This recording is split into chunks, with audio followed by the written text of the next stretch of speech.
What is up, YouTube? This is Ender from War and Glory, bringing you the latest CWL recap. This was our Week 4 matchup with North Watchers. We knew this was going to be one of the toughest matches this season. North Watchers has been killing it. These were the only two clans going into the week with a 3-0 record. War and Glory does take the W with 4 stars and maintaining that undefeated record. We're going to take a look at some of these attacks here. Really, shout out to North Watchers, put up a good fight. We just performed a little better in every aspect, 9v9, 10v10, 10v11, and 11v10, and ultimately that's going to give us the 4-star differential. 9v9 had easily our best war, going 16 out of 17. Not sure if that's a CWL record for clearing 9s. Should have been perfect. We did have someone trying to swag 2 heals and had some bacon with the giant bomb. So should have been 16 out of 16. Still, getting it cleared in 17 attacks, just 1 fail, and in less than 2 hours just really set the stage for us, giving us 15 scouts to play with, and we needed that. We'll say our 10v11 game was not what it has been this year, so credit to the Town Hall 11 base builders over at North Watchers. They really did a good job. This was a defensive war. Both clans going below average at 11v10 dips. So our Town Hall 10 bases forced 5 dip fails, so something to be proud of. And then obviously we had a couple dip fails, I think 3. So more than we normally have, but did manage to get the job done. And then War and Glory up 5-4 in 10v10 triples. So hitting at a 25% rate on 10v10s. But again, when we're soaking up that many more hits into 10v11, we don't have as many 10v10 to play with. So it took us 16 attacks to clear these 6 Town Hall 11 bases with 10s.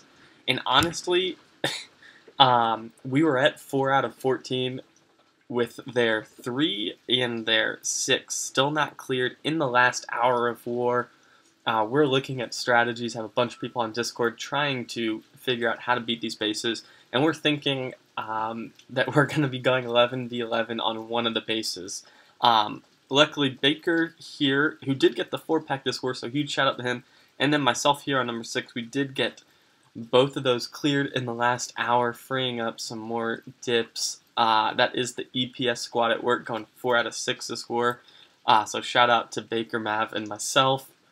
We will go ahead actually and get started watching Baker's hit here. We're going to check out 2 10v11s.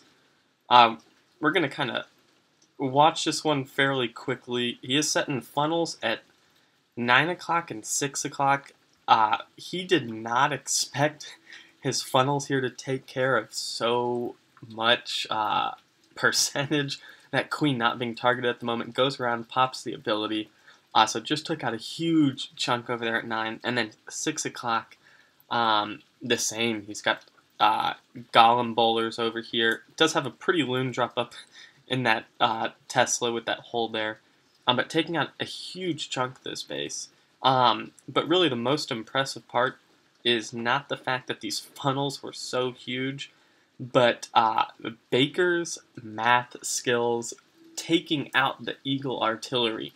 So he is going to quake over that Eagle and jump into the base, but he knows exactly how much troop space and spells that he has placed, so that that giant that he's dropping at 10 o'clock is going to trigger that Eagle artillery, very quickly coming in with a golem, the rest of his bowlers, a BK, and a rage. By the time that Eagle artillery is ready to fire again, all of those are out of its range, and that Eagle artillery is down. So effectively taking the Eagle artillery out of this raid, and has just a train of bowlers beaten on that Town Hall. So going to get the 2-star there. Clutching it up at the end of this war. So very nice job there, and again, Baker did have the 4-pack up top, and it was much needed. Here we do have RM going in on their 5. This was the only fresh 10v11 that we got and it was the highest percentage, getting close to 70%. So props to RM, getting it done fresh and with massive percentage.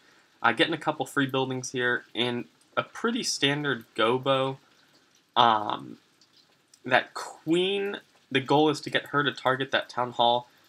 He will have a baby dragon to help funnel that queen inside. He's going to drop that at about 4 o'clock. As long as she gets on that inside core, she will target that town hall, whether she goes up around it or down around it. Unfortunately, that Lalo CC is going to tank a little bit of her time, but she's out of most defensive range, so wasn't being targeted by many buildings at all. And with that golem out in front of her, she is looking good as she goes to target that down hall. Going to pop the ability already at the upper 60%, so huge attack there by RM. Always nice to clear it fresh. But again, shout out to North Watchers, Town Hall 11 base builders. They did a fantastic job this war. Coming into the 10v10 action, we are going to show all 5. This is Maverick. Again, the EPS squad getting it done in the last 30 minutes with the most beautiful Lalo of this war. Kind of a strange base here, but getting great value out of that baby dragon over there at 4 o'clock. Going to down that wizard tower by itself. Setting a nice funnel here to wall break and jump into that core. Goal to take down those 2 air defenses. Hopefully the expos if possible, that CC and the enemy queen.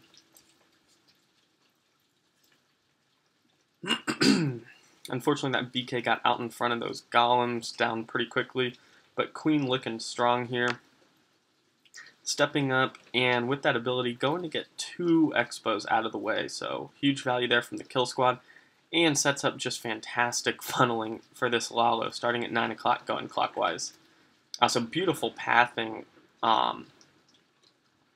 Absolutely just crushes the base. Hasting into that last Inferno, going to carry it over to those 2 Teslas, getting a nice pop on that last Lava Hound that he had to help clean up this base a little quicker. Awesome, Mav getting it done with the Lalo late in the war. Very nice job there.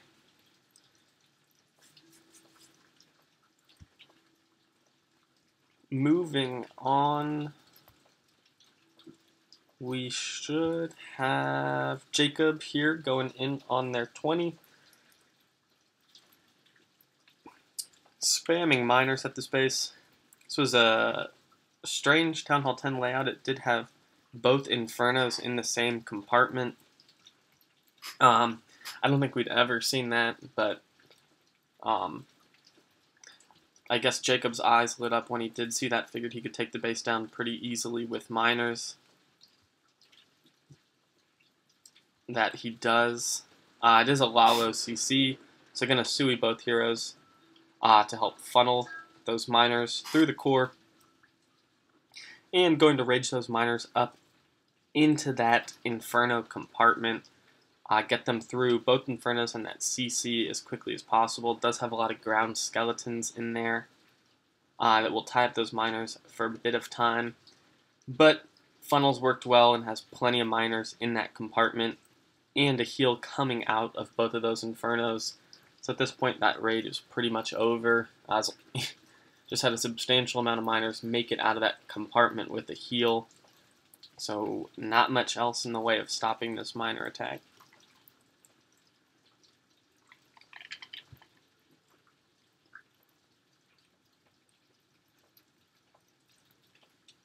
So nice hit for Jacob there. And we will move along. Next 10v10 goes to Golden Armada. Using Hogs. This surprised me because I don't think I've seen GA use Hogs. It's normally Lalo every time. So one of the best Lalo deployers I've seen, but showing that he does have some variety here. 3 golems going in with this kill squad. Got plenty of wizards to help with that funnel. Gonna wall break and jump into that Inferno compartment. Is a trash CC. They did run quite a bit of trash CCs, so bringing the queen in with that kill squad. Gonna rage up. Does have those hasted loons over there at 2 o'clock to take down a couple defenses.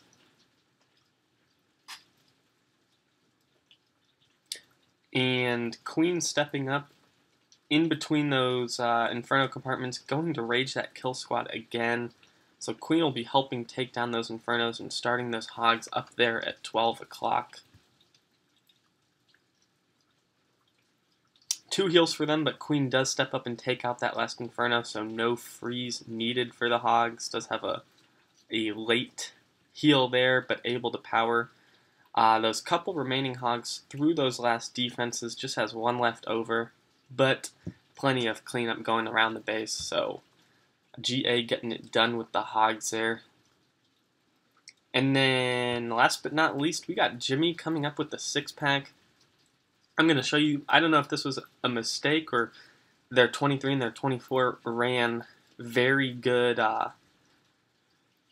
had very good test defenses when they were thinking of running these races, but you can see here how similar these bases are, and Jimmy showing that they can be easily taken down with hogs using the same exact army, just between the 2 attacks, switching 1 hog for 1 wizard.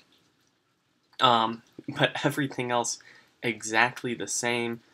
He got the first 10v10 on their 24 and went in on their 23 less than 20 minutes later or something like that. So 6-packing very quickly and really not changing a thing. So again, Trash CC going to bring that Archer Queen in the core. Jumping into that core, and that queen will be able to reach both Infernos. Oh, she will not make that last Inferno though. But does pop that ability, takes down that back end Inferno, is going to freeze that other Inferno and put a haste and heal on those hogs to make it through there quick and in good health. Again, catching another giant bomb out of that Inferno compartment, but a quick heal down to make it through those wizard towers. At this point, plenty of hogs left over, and does catch 1 last giant bomb there. Doesn't catch all the hogs, and there's like a dozen there. So at this point, it is cleanup time. Again, you saw Jimmy do it on... Oh, this is Garrett's account, by the way, his second Tunnel 10.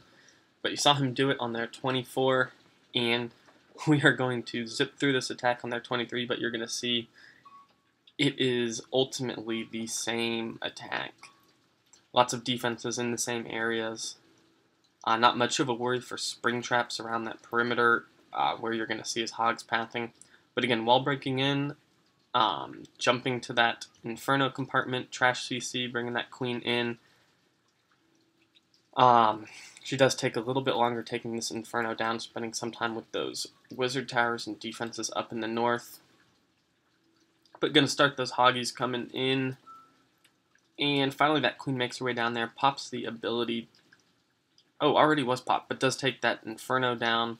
Again, a freeze on that other Inferno, heal coming out of it. At this point, you're not seeing any spring traps on those last 3 defenses that are going to get in the way of these hogs, so they're going to tear right through it. And Gar getting the 6-pack done. So 3 hog attacks this war, pretty cool to see. And honestly, we are going to scroll through all of these Town Hall 10s so you can see who took part in this slaughter at 9v9.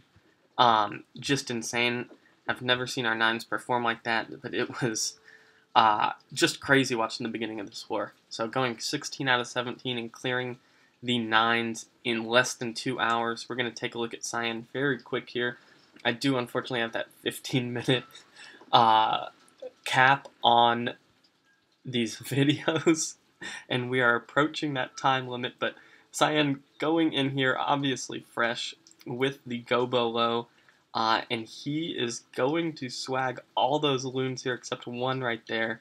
The golem, 4 golems, bowlers, and wizards and heroes getting the job done on this base. Gonna throw a couple loons in there at the very end, and CWL loons there. Again, shout out to North Watchers for the great war.